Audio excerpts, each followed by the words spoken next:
Joan and her son, Andy Shaw, with us to share all their memories of their almost lifetime here in Manchester. I hope you will enjoy it. Feel free to ask questions. It's kind of a casual setting, so if you have something you want to ask Joan or Andy, please do just raise your hand and we'll make this an informal gathering. Thanks to GNAT, we are filming all these memories and they are going to be preserved by the Manchester Historical Society, which is a wonderful way to keep these going. Thank you all again for coming, and please join me in welcoming Joan and Andy. Thank you, thank you. Thank you. I think I'll defer to my mom to begin with because she was here before I was. So she's had a longer memory of Manchester than I do. I will add that my father always said to me that he married a woman from away because he was born in Manchester in 1929, but it wasn't for a few years later till Mom arrived. So tell us about that. Okay, well, I was born in Brooklyn, New York, so I'm not a Vermonter. but I first came here when I went to Middlebury College as a freshman in 1942. I used to drive through Manchester. I mean, I didn't drive then, but we drove through Manchester a few times, and I really thought it was a lovely, quiet town. I used to come up, after I was enrolled there, I used to come up on this train. We called it the Rutland Rocket, and we would pass through Manchester, and you know, I would look out at the station there, which is down where Miles Lumber is now, and think, it's nice here. But after I graduated, I cried for a month because I missed Vermont so much. That's a little exaggeration, but I was very upset. And so my college roommate had gotten a job at the college. I was quite jealous of her, but I used to come up a lot to visit her. And what was I going to say? I forgot what I was going to say. Did you ever stop for gas? Oh, that was later on, but yes, I will say that. Yeah. One time I was coming through with my mother on our way to the Adirondacks, where her relatives lived, and we stopped for gas at a Mobil station, which is where Maple Field's convenience store is now, and got the gas. But then about a year or so later, I came by again, and this nice young man came out and filled a tank and looked at me and he said, "Well, hello. I haven't seen you for quite a while. Where have you been?" And I thought, wow, this is a very friendly town. And who was that? I forgot. It was Ralph Fleming of the famous Fleming family. What else was I going to say? Oh, another time I was coming through to see back to the Adirondacks. I don't know why we came this way, because it seems as if nowadays the other Route 30 or 22 would have been better, but I had a friend who was a graduate of USC, University of Southern California, and she was washing dishes at the Orvis Inn. So we stopped to say hello to her, and we spent the night at, what's it called? The Holiday House, which is now the Inn at Manchester. And the lady who owned it was quite a character. Her name was Mrs. Porter. And her secretary, jack of all trades, what do you call it? Girl Friday, was on sabbatical. She came from Gardens Corner, South Carolina, which is, I don't know why she was up here, But she was on sabbatical, and Mrs. Porter was looking for a replacement for 2 months. And she looked at me and said, I was between jobs at that point. She said, do you like fine art? And I said, oh, yes. Do you like beautiful music? And I said, oh, yes. And she said, I'd like you to come work for me. So I did that. And it was, you know, a pleasant job.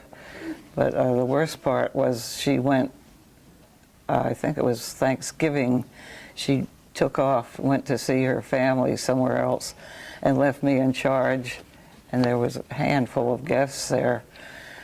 But everything was okay because there was a nice cook, and he cooked a marvelous Thanksgiving dinner for them all. But when I had to bring out the dessert, oh boy, all hell broke loose. It was Indian pudding, and they were all expecting pie or, you know, something exciting.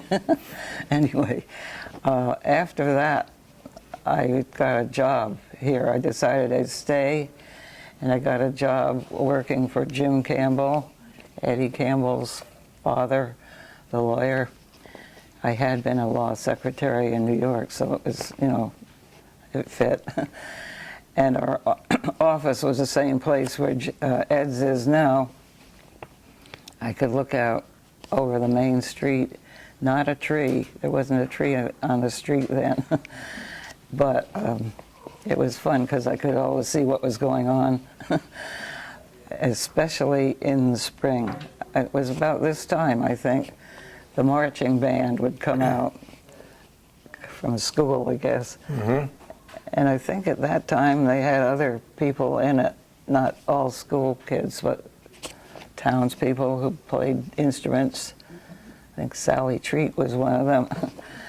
And that was always exciting because you knew spring had come. What else was there? Now, I'll interject here that meanwhile, my father was over in Korea. He had been through UVM, and then he owed the government a couple of years of his time, and as fate would have it, they were fighting over there, and so he had to go to Korea. And on his first foray, he was injured, and then sent to Japan for some rehabilitation, and he was exchanging letters with his friends back home. And he got a letter from Joe Markey, who was one of his neighbors on Bonnet Street. And Joe said that, you know, Manchester's still Manchester, not much has changed, though there is a new babe in town. Is that what he said? And, you know, it might be good for you. So he's reading this over in Japan, that there was a new babe in Manchester. So, you know, big news. And he returned home. Yeah, right. Yeah. Shall I continue that story? Sure. Okay.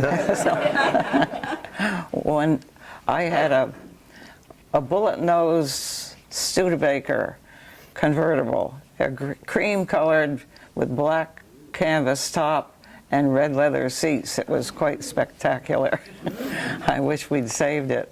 But anyway, I was driving down Bonnet Street one Saturday, I guess it was, and there stood Joe and Doug on the side of the road, and Joe said, "Oh, here she comes now."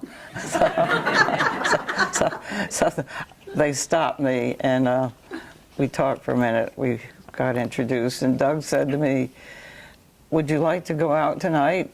And I said, "Oh, I am going out tonight." And then 4 months later, we did go out somewhere. I can't remember. Oh, I know. We went out to Lake St. Catherine at the Wilcox Cottage, and they cooked a steak, and it was the toughest steak I've ever had in my life. But anyway, then you know what happened. Then we got married. Eventually. Let's see. Oh, the funny part about that was when we became engaged, Joe Markey's mother stopped me on the street. I was still working for Jim Campbell. and she said, "Let me see your ring." And I said, "I don't have a ring. I have a string of pearls that Doug brought back from Japan, and he didn't know who he was going to give them to, but he gave them to me." And she said, "Oh, that's terrible. You should have a ring." So Doug obeyed her, and I finally did get a ring for Christmas, I guess. What else about Doug? Oh, we got married, and we took an apartment at, well, now it's the Barnstead Instead. Yeah. But then it was called the Antlers, and the Kelleher family, I don't know if any of you know them, were the owners, and we had a second floor apartment. And one day, well, the trick was when Doug came home for lunch, and by then we had a baby, we had Sally. When Doug came home for lunch, we would have lunch in the kitchen on a nice day. This is, the carriage would be downstairs, a perambulator, and we had a rope tied to it, so we were gently rocking Sally by the rope. And one day, some lady came up the stairs and knocked on our apartment door, and she had Sally with her. She said, "I found her crawling along the sidewalk." So that was the end of that. What else was I going to say? Oh, we had our first fight I guess it was before Sally was born. The Equinox golf course was having a what do you call it, box lunch social or something. And after church one day, Doug said, "Oh, by the way, we're supposed to be going to this box lunch social." And I said, "Oh, what does that mean?" And he said, "It means you pack a lunch, and we take it, and everybody, all the wives, of course, bring the lunches, and the gentlemen bid on them." So I said, "We don't have anything here." And he said, "Oh, I'll go get something." So Sunday, there are not many stores open. He came back with some bologna and a loaf of stale bread. So I had to take this to the box. I thought the least he could do was bid on it. Oh, no. He bid on Betsy Fowler's lunch, which was a very fancy shrimp salad sandwich, and I know, it was a lovely lunch. And here I was stuck. I had to sit with Babe Giddings as the one who bid on mine. He was a plumber, wasn't he? He bid on mine, and I was so humiliated. I pretended I had a nosebleed, and I left, and I walked home, and I was so mad. Anyway, I forgave him finally. What else? What else am I supposed to talk about? I was born in 1957, and though I don't remember this specifically, I'm told that Mom and Dad picked up Doc Harwood, who was the local physician at the time, and then he would ride with them down to Bennington because he would deliver the babies.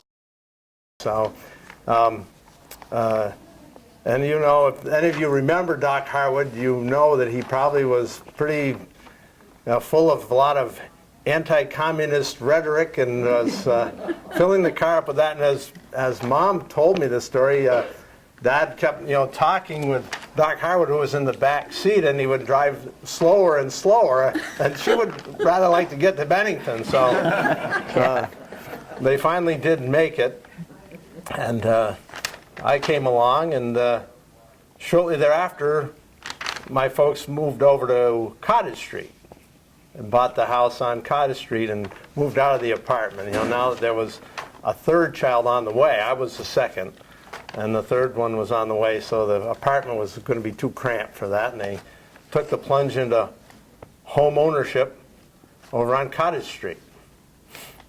Right. And that house was supposed to be a 5-year plan, because we wanted to have a big house in the country. Well, I did anyway.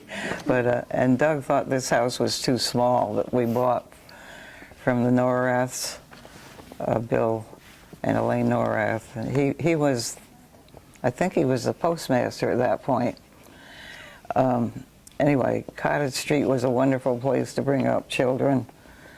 It was sort of like a play street. We had the Comer family on one end, the Markey family on the other end, the Tuttles. I don't know if anyone remembers the Tuttles in the middle.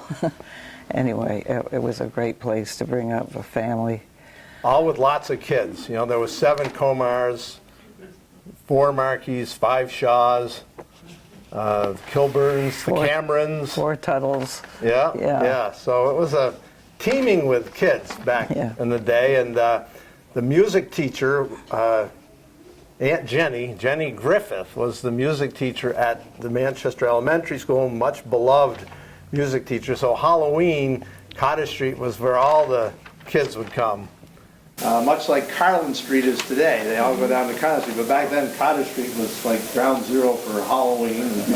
We had 98 one year, and I always buy too much candy now for fear some of them will come back. Of course, I always buy the kind of candy we like. Let's see, what else was I supposed to talk about? Manchester was a small town, you know, then, and it was a small town. The population was about 2,400, and it hadn't changed a lot over the decades prior to the 60s. In the 60s, I looked up some figures. The population during the 60s grew by almost as much as it had in the previous 50 years. So there's really, in the 60s is when things started to buzz around here with real estate and housing. I think that had something to do with Stratton. Yeah, Stratton opened in 61, so that may have been, you know, part of it certainly, and the idea of skiing and things like that. I had a paper route and delivered the Bennington Banner, and it was an afternoon paper back then. It was very lucrative. Paper was 60 cents a week, and I think the paper boy got to keep 15 cents, and we collected.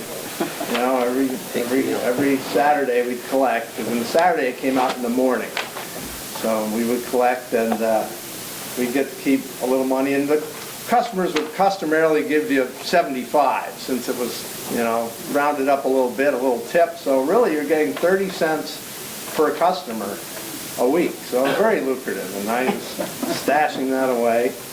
And my route took me up from Cottage Street. I'd go out onto 7A, which was 7 back then, and go up the street, and the Marsden house was there where Gap is now. That was the private home, and of course where the mattress store is, and those places were not there. There was a couple of houses in there, and then I'd go in through Hillvale, which was a new development, deliver some papers in there, and then up as far as what is now Stewart's. It was Leo's, and that would be my last, the southern terminus of my route. But when Leo was something else, he'd be in there trying to sell those Jeeps, and I had memorized the presidents of the United States for whatever reason. I was able to recite them. So Leo would be in there trying to make a deal, and I'd walk in with the paper, and he'd say, you know, kid, come over here. And he says, tell this man the presidents of the United States. And he'd make me stand there and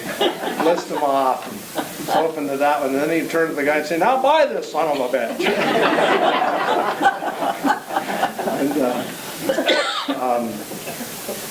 And I'd go down and go across Mountain View Terrace, and then down over the hill back on the Cottage Street, and that was my route. And I remember 1969. I only remember this because I came across a picture of it recently. It was I was standing in front of our house holding up the paper, and it was when man had landed on the moon, and that was in July of '69. And I was sure eager to take that news around to all my customers, and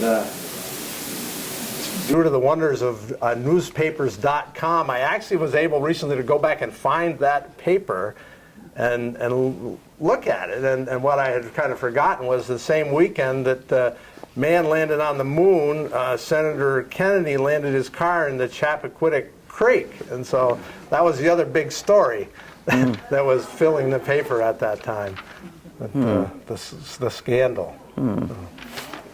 Did you walk the route or did you ride a I rode my bicycle, Yeah. right, and then in the winter I would walk it, obviously, but And do you think, Yeah. were there many more paper boys in town? yeah, Mike Reynolds had the run out of Billy things. West Old Route, which was more the I've run out of center words. of town, and I've forgotten who the others were, and of course there was also the Herald, and I don't remember how they were getting disseminated in those days, but the Banner was the afternoon paper, so. But, I do remember Mike Reynolds had another route. So, yeah, a lot of people read the paper back then. Yeah. Marty Averson used to always come into our store and bought the Rutland Herald in the morning, and even though the Banner was now a morning paper, came back in the afternoon. Is that right? Yeah. Yeah. The Bluebird is one place I remember. Up where the Hampton is now was the Bluebird, which was a summer, it's kind of like the Arlington Dairy Bar type of place. It was open in the summer, get a hamburger and a soft serve there. And so that was always a thriving place in the summer. And then across where Shaw's Market is now, and Equinox Terrace, and Equinox Village, and the meadows, none of that. That was just a pasture for the farm, the Munson farm. And so in my youth, that was just totally, it was just a field, basically. And I'm thinking, boy, if I had that paper route today, I could probably have a lot more customers. Think what I'd be making. That's where your sisters used to ride their horses all the time. Yep. They hated to see all that development. Yes, yeah. And I used to ride my mini bike. Yeah. But that was quite, and Manchester, as I said, was a small town back then. Everybody seemed to. It was. You knew everybody then. Yeah. Now, I don't know anybody, but they don't go anywhere. When you're talking about those roads, it made me think of the Depot Street, which was the flat road. The buildings ended about at the McCachran House, which I think is It's now the real estate. Yeah. Sotheby's yeah, real on estate. this side of the river. And so the Price Chopper complex was not there. It was just kind of a swamp, as I recall. Well, according to your father, Sally Pabst used to teach local children skiing. There was sort of a hill, and it was known as Horse Bun Hill. And she had a lot of kids who used to ski. I think Dad was one of them. Yeah. Which, So then they built that complex, I think in the late 60s, I would guess. And then, of course, a bowling alley was also included. And that was quite a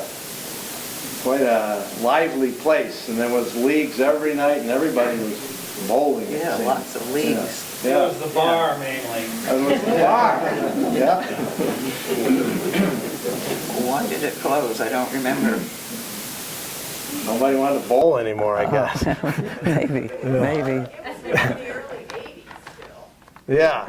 The bowling alley lasted a long time. Yeah. Yeah. It fulfilled a need for people Yes. in the winter who didn't ski or skate Yeah. or anything like that. Yeah. In 1972 was kind of a startling event for this town, which was when the police chief was killed at Whipple's, which was now up in the village, where Perfect Peace is, which was a new location for Whipple's. They had been down on Main Street, and then they'd moved up there, and some long-haired drug addicts were robbing it one night, and ended up with the police chief getting killed, and that was very jarring. Yeah. In this town. I mean, it was like a to read the news accounts of it, it was like a Wild West, you know, and the gunshots. And I remember I had a classmate who lived in the brick house there. His family owned the jelly mill, and they were new to town more or less. But you know, 10:30 at night, there's wild gunfire taking place, and Chief Hogue was the village police chief, and Dana Thompson was the police chief here in Manchester. And I mean, it was, you know, you got to be kidding me to hear something like that happening in our peaceful little town. Tell Yeah. what the murderer did then, after Gene Jotty shot him. Oh, he ended up suing the town, Yeah. claiming that his civil rights had been violated. You know, so even back then there was some crazy things that went on Yeah. of that nature. I can't remember the name. Yeah. But Yeah. anyway. That was certainly a very jarring situation. Of course, the rec area was just in the planning stages at that very time, which has now become our rec area. And the swimming pool was over by the elementary school, and they put a pool in over at the new rec area. And the rec area was, you know, they got some federal money and some state money, I think, but then the funds from the town were raised by the town people. It wasn't a town appropriation because the Board of Selectmen at that time said, we're not going to be spending any tax money on kids goofing off or, you know, recreation. That's not a function of the town government. So, and so, you know, the rec people said, no, we'll raise it. And they got donations and got the rec area on its feet that way. And of course, it's named for Dana Thompson. But it's interesting, many times I'll come across people who haven't been here long and they have, you know, no idea of where that came from. Yeah. Yeah. There was a movie theater in the village. Yes, That you're was right. this time. Right. A woman by the name of Jan, La Bounty. terrific lady. Yes. And then, who was the cab driver? The old lady who drove the cab? and was Mrs. sitting- Elliott. Nola. Nola. There are two, yeah, Mrs. Elliott or Nola. We lived 2 Yeah. miles south of that movie theater, and we used to, as kids, walk home in the dark of night, safely, all the way home. Occasionally we'd splurge and we'd have Nola drive us for 50 cents, which was a few cents more than the theater cost. Yeah, But it was sweet, it was nice. yeah. We used to hitchhike then, as Yeah. kids, all over in the 60s. And that movie theater was in the building Right in the back of that's between the library. It's north of the library. I'm not sure what's in it right now, but it's north of the library, and it's kind of a long, stretched out building. And Mrs. LaBounty, you know, back then you were supposed to be quiet in the movie theater, and she would kind of prowl the aisle with her little flashlight and make sure nobody was making any noise. I do remember that. She was pretty. Yeah. Funny, I don't remember her. Yeah. So in the 70s, a recession hit, and the hotel closed. And the hotel, I think, I don't know if the hotel had ever been open in the winter or not. I don't think it had. No, But it then hadn't. in the 70s, it closed. And, you know, up there in the village, this iconic building, the paint started to peel and the rot started to appear, and they did want to keep the grass mowed on the golf course because they'll go to seed in a hurry. And so I had a summer job cutting grass on the Equinox golf course while the hotel was closed. And so that was a great job. You know, we wore cut-off blue jeans and whatever T-shirt we happened to have. Unlike today, where, you know, even the grounds crew looks a little better now, but we're out there chasing our mowers around, and there wasn't a ton of play either at that time since the hotel was closed, but we had to keep it cut. And then it got resuscitated in the early 80s. So there was a stretch there of time that it was closed, and you know, the village looked pretty forlorn. Some of the big houses on the street up there, you know, they weren't looking too good. Yeah, a lot of people will recall that avenue, which is now so gentrified and kind of moneyed, near the Equinox House down to the Aquatic. There were a lot of working class people there, even a rooming house, plumbers, electricians, all kinds. Yeah, the real estate could be had, and it was a gas crisis during the 70s, so you couldn't heat these places, so things were a little shaggy up there. I graduated from Burton in 75, which was a remarkable class. I don't know if there's ever been another one like it, or ever will be. But Yeah. we had some fire chiefs in that class, both East Dorset and Manchester, and the head of the rescue squad, and a King Lion, and a Rotary president come out of that group. It's just quite Quite a impressive. class. Yeah. Speaking of the Equinox Hotel, when was the fire? Remember, they Yeah. had quite a fire there. 82, I think. They were in the late stages of this multi-million-dollar renovation, and the place caught on fire. Someone was delivering some pyrofax, propane, and it sheared a nozzle off because there was such ruts in the thing, and it was like a blowtorch, and it was aimed right at the side of the building, and it ignited, and so the flames were crawling right up the side of the building, and when the fire department responded, they didn't have water pressure to reach where the fire was.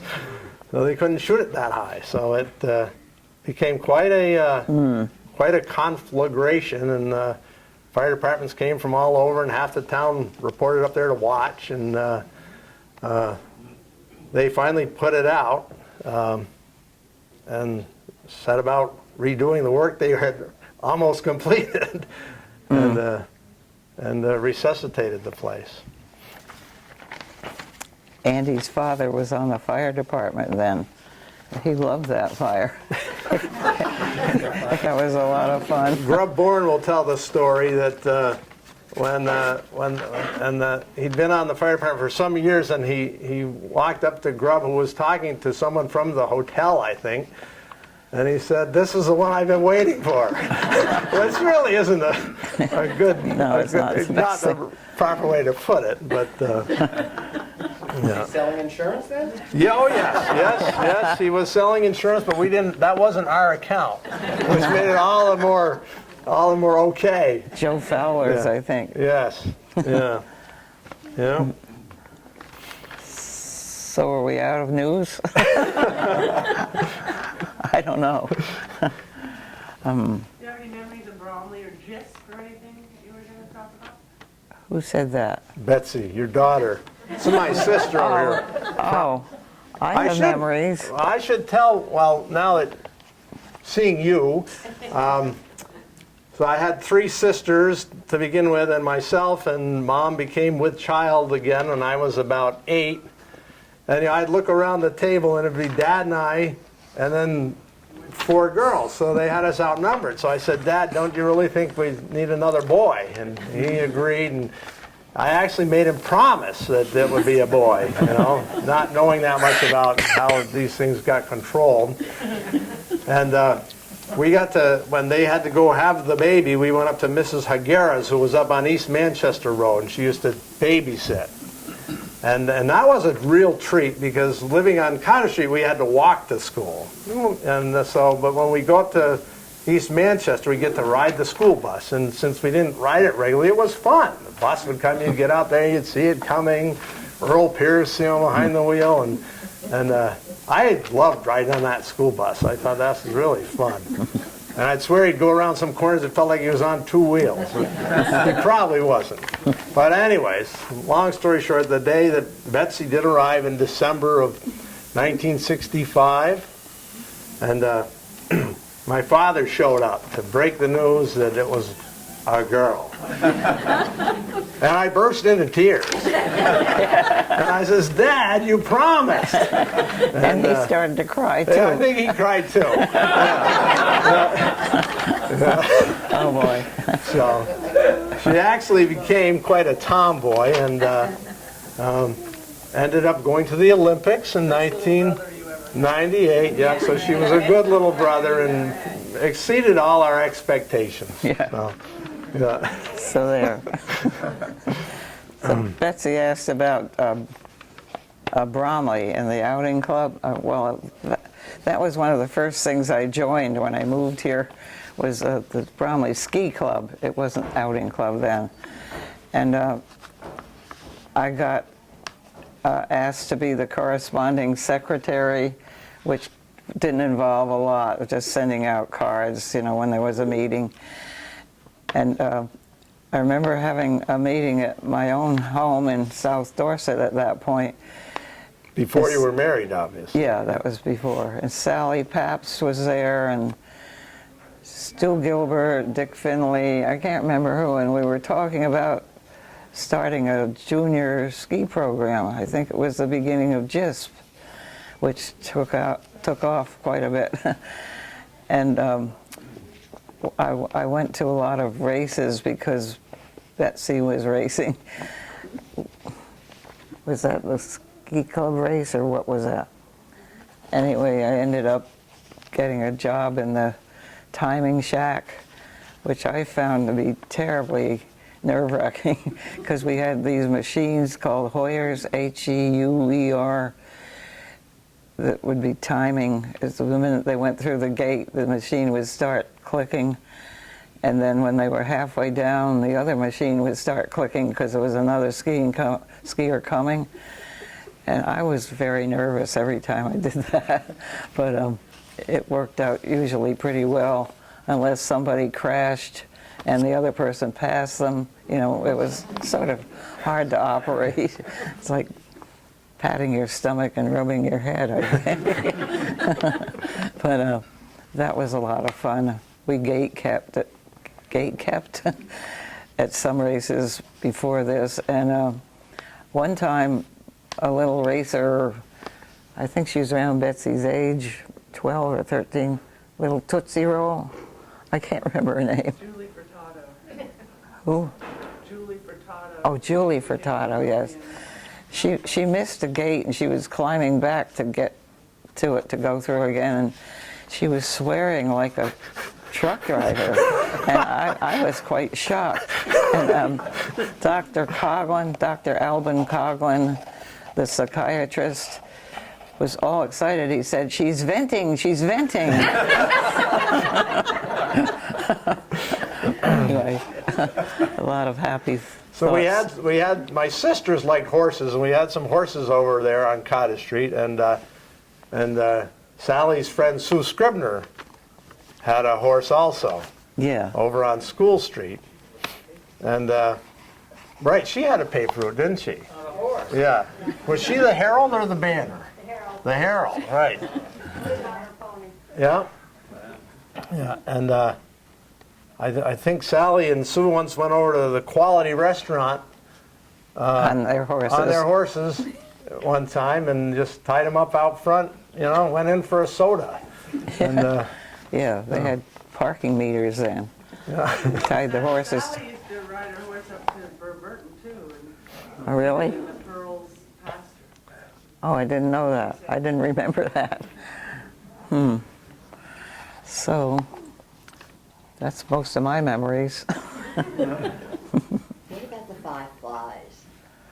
Oh, Tony Perry's Yeah. Five Flies. It's where, the Marble Mill, as they call it now. yeah, it used to be, Sirloin Saloon, right. yeah. Yeah, and where we lived, you could hear it at night. They had loud band, rock and roll or whatever it was. You could hear them at night, but that was a popular place. Yeah, I used to lie in bed with my window open listening to the raucousness down there and just counting the days till I'd be old enough to take part in that kind of... Yeah. It sounded fun. Yeah. So, any more questions? And Joan, I remember maybe an apocryphal story about the day before you were getting married, and you were at work and got ready to leave, and Jim Campbell looked at it and said, "I suppose you won't be in tomorrow." Right, yeah, I don't know if that's true true. or not. For some reason, I remember that. After we got back from our trip south, I went to work for him again for a while, and then after a while, Sally was coming, and I stayed with Jim until I couldn't reach the typewriter anymore. That was fun. So I don't want to keep on going. It might get boring. What about that story you told me about when you first went to work for Jim Campbell and some other ladies from adjoining offices showed up? Oh yeah, that was another example of how friendly it was here. I don't know if it was my first day there with Jim, but Carolyn Markey and Carol Sherbino worked for George Markey's real estate business right next door to the brick building. That little building is still there. And they were his secretaries. And I was sitting at my desk, and one of them came up the stairs and said, "Okay, it's time to go now." I said, "Where?" And she said, "Up to the Quality for Coffee." I said, "Really?" And she said, "Oh yes, Edie Kerwin always came with us." So I said to Jim, "Is it okay if I go out for coffee?" He said, "Sure." I mean, he didn't look too excited about it, but he let me go, and we went every morning. We went for a half an hour break, about half an hour, and that's the way it was. But I was really nervous about it the first time. So they took me under their wing. Yeah, and what else? Burton in the 70s was a much different place than today. There was no gym. Basically, what is now the theater was the gym, and there was no. Our cafeteria was in the basement, and Carl Rice told me years later that they used to have to set rat traps down there. Oh no! In the evening. Little did we know, but it was a much different place at the time, and very few kids had cars that were in high school then, and you could count them really on a couple of hands who had cars, and you're always trying to get a ride down to the center, after school from somebody. But that was quite a different place. There was about 425 students in there. Well, I had 105 in my class. So now there's, it's pushing 800. Wow. Here 40 years later. But it was a lot different. Andy, weren't you on the football team? Yes, I played football, and we were so bad that a couple of years later they canceled football. I think they lasted 2 years after I graduated, and they canceled football because we weren't. And again, this recession was going on, so money was tight, and the team wasn't doing well, and so they canceled football 2 years after I got out. And I remember I loved playing football. Never forget that time we beat West Rutland. And I was so incensed that they would cancel football that I mailed my diploma back to the school in protest. And of course, I guess I was conscious of the fact that my father was on the board at that time. But and so as he then told the story, the trustees were meeting a week or two later, and the topic came up, what was the blowback of the decision to drop football? And there were some people who were very upset. And Houghton Pearl, who was the headmaster, says, well, we did get this back in the mail, and brought out my diploma. And probably thereby, I assume, embarrassing my father. Yeah. And he gave it back to my father, who brought it home and said, this is a bright idea. He was chairman of the board. Yes. When they Yes. fired Coach Crump. Yes. A few years earlier, they Trump. had fired a football coach, and this was in the early 70s, and all over the country there was protests about the Vietnam War, and I think some of the students at Burton said, we got to have something to protest, so they had fired the football coach, and the students did a protest. Yeah. And I say to myself that my sister was like in the front row. And she has nothing to do with football. So I'm like, what is she? She just likes to protest. So my father got called up to the school to stand on the steps. And there's actually the book that came out at Burton, The Castle in the Pasture, which they wrote when the school reached its 175-year anniversary. They have a picture of Houghton Pearl and my father on the marble steps up there in this throng of students out there who were protesting. Excuse me, it wasn't Houghton Pearl, it was that other guy. Oh! Mick something. Yes, McLaughlin. Gotta get fired. It was, yes, it was before Kennedy. It was before Yeah. Houghton Pearl. You're right. Yeah, it was Neil McLaughlin. Yeah. Yeah. Anyway, Yes. Yeah, they were they protesting. were on the hot seat. Yeah. Yeah. Am I correct that you played offense and defense, which meant you were playing all the time? Yes. The whole game? Yes. Yeah. That's what we did back then. When it was fun that way. Yeah. Yeah. Mr. Shaw, do you have any recollections of the Northshire, that building where the Northshire bookstore is? What was that building years ago? The Colburn House, you mean? The hotel? It was a hotel? Okay. Yeah, it was the Colburn House. It was quite popular. That was Tony Perry's mom, was it not? Yes. Yeah. Her name was Johnson? No, Nothey. She married Alex Nothey. Yeah, So that's where Tony got his restaurant in Chops, huh? I guess so, yeah. And then he went to Denver.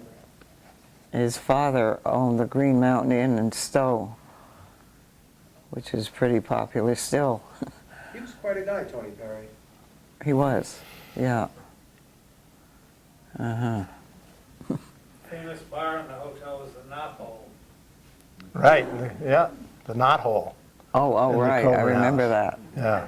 Yeah. Something worth a shout out. I'm amazed. I know a couple of local guys who've been here all their life and have never been up Skyline Drive. And for me, I think that's a remarkable facility to have in our backyard. Worth quite a bit. Yeah. Mm. In every way. But a lot It of is. people don't think too much of it.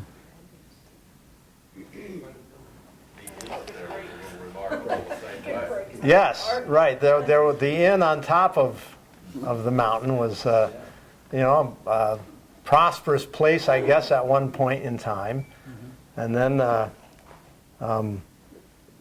know when I first became a justice of the peace, in the early '80s, one of the things the justice of the peace could do would be to officiate at weddings. And one of my first calls to do a wedding was up at the Skyline Drive and the hotel up there, which by that time was starting to get a little seedy looking. And I remember the couple, I arrived there and it was quite obvious to me that she was not far from becoming a mother. She was seriously pregnant, and I couldn't resist. I said, "So when did you decide to get married?" And I gave him the short version of the wedding because I didn't want to be around when anything serious is starting to happen. It's funny. Yeah. Yeah. I did a number of interesting weddings while I was a JP. Yeah. Yeah. That happens. I was a witness at a wedding that my friend Jean Bongartz was a JP, and she married this couple at her house outside near the pasture where This would be on goats or Butternut Lane. Butternut right? Lane. Yeah. And the bride was well dressed, not in a gown or anything, but she had very high heels, and she had to walk through the snow. So after the short ceremony, the groom had to pick her up and carry her back to Jean's house, where we all had a glass of sparkling wine or something like that. So they had no friends, nobody was there, just the two of them. I thought that was kind of funny.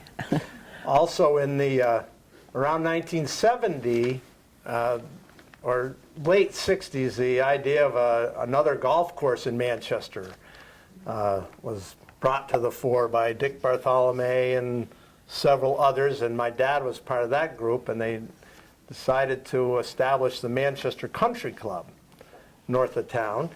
And they bought which had been a farm and had since been sold to some developers, but then they convinced them to sell it to this group that was going to put a golf course up there, and they were on a tight budget.